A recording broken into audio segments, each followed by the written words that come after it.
ఎంతో ప్రాచుర్యము పొందినటువంటి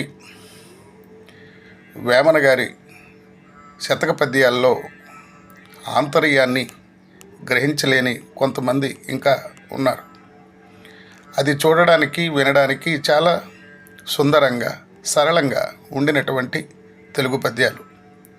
ఆ శతక పద్యాల నుంచి ఒక పద్యాన్ని మీకు నేను ఇప్పుడు చదువుతాను.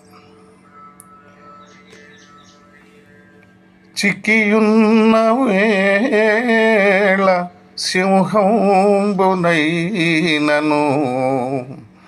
బక్క కుక్క కరిచి బాధ చేయు, బలిమిలేని వేళ బంతంబు చల్లదు, విశ్వదాభిరామ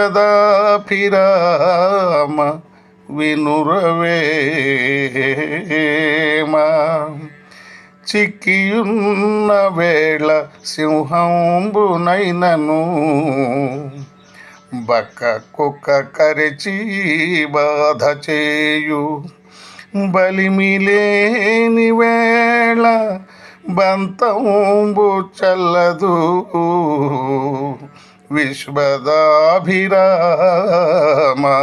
వినురవేమ.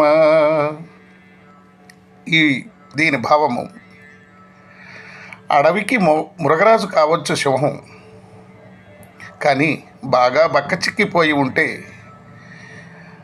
దానిని చూసి వీధి కుక్క కూడా సింహాన్ని బాధ పెడుతోంది. అందుకే తగిన సరిపోయినంత బలం లేని చోట పౌరుషము ప్రదర్శించడం సరి అయినది కాదు అని వేమన గారి ఉద్దేశ్యం.